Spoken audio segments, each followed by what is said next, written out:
प्यारे मसीह विश्वासियों, जय यीशु की तथा प्रतिदिन के बाइबल पाठ एवं चिंतन में आप सभी का स्वागत है। आज का पहला पाठ नबी यिर्मयाह का ग्रंथ अध्याय 11 पद संख्याएं 18 से 20 तक से लिया गया है। वचन कहता है, प्रभु ने मुझे सावधान किया तो मैं जान गया, उसने उनका षड्यंत्र मुझ पर प्रकट किया।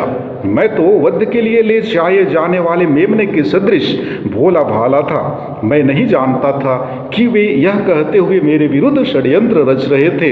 हम वह हरा भरा वृक्ष काट कर गिराएं, हम उसे जीवितों की दुनिया से उठा दें, जिससे उसका नाम लेने वाला भी ना रहे।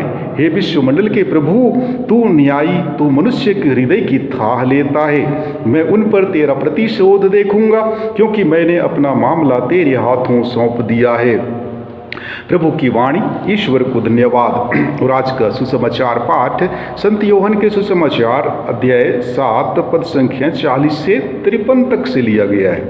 वचन कहता है, यीशु की बातें सुनकर जनता में से कुछ लोगों ने कहा, यह सचमुच नबी है। कुछ ने कहा, यह मसीह है। किंतु कुछ लोगों ने कहा, क्या मसीह गलीलिया से आने वाले हैं?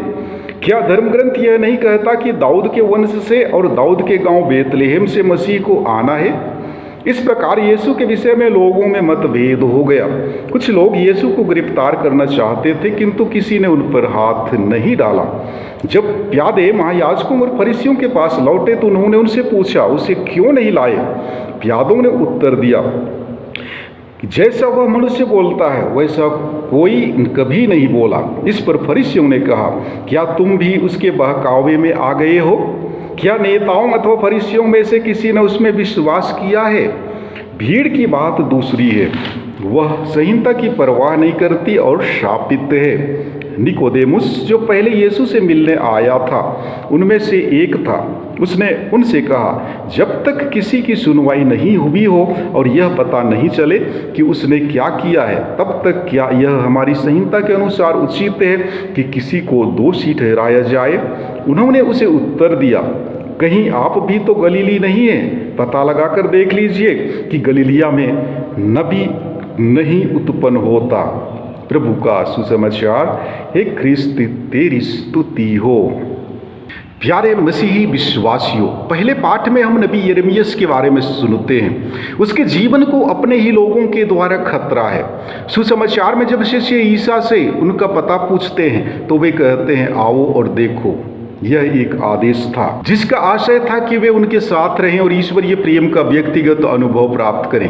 महायाजक और फरीसी तथा मंदिर के पहरेदार ईसा को गिरफ्तार करना चाहते थे, लेकिन उन लोगों के बीच ईसा की पहचान को लेकर विभाजन हो जाता है। गलीलिया और इससे संबंधित लोग और चीजें घृणा और हीन दृष्टि से देखी जाती हैं। इस क्षेत्र के लोग नीच समझे जाते थे। ईसा इस दुनिया में सामंजस्य स्थापित करने के लिए आते हैं। वे खोए हुए मानवीय मान मर्यादा को स्थापित करना चाहते हैं और इस प्रक्रिया में यहूदी नेताओं के ढोंगीपन के विरुद्ध संघर्ष करते हैं। उन्होंने स्वर्गीय पिता के प्रेम को अनुभव किया था और उसी प्रेम का अनुभव करने के लिए सबको बुलाते हैं। चालीसा काल में ईश्वर ने हमारे लिए कितना किया है, यह हमारे पुरखों और ईश्वर के साथ स्थापित व्यवस्थान की याद करने का समय है। यह हमारे विश्वास को गहरा करने और ईसा के साथ जुड़े रहने का समय है। नबी यिर्मयाह इस्राएलियों को चेतावनी देते हैं, यदि वे सीनाई में स्थापित व्यवस्थान के अनुसार अपना जीवन नहीं जीते हैं तो यरूशलेम नगरी और मंदिर का सर्वनाश होगा। इस कारण यिर्मयाह नबी को बुरे लोगों के हाथों से व्यक्तिगत पीड़ा सहनी पड़ती है, लेकिन वह ईश्वर की न्यायप्रियता पर विश्वास करता है। सुसमाचार में भी हम इसी प्रकार की बात को पाते हैं। ईसा का जीवन भी खतरे में है। ईसा न केवल विश्राम दिवस को काम करते हैं, बल्कि वे पिता की बराबरी का दावा भी करते हैं और इस कारण लोगों के बीच विभाजन हो जाता है। फरीसियों और महायाजकों का एकाधिकार खतरे में पड़ जाता है, इसलिए मंदिर के सैनिकों को गिरफ्तार करने के लिए भेजते हैं।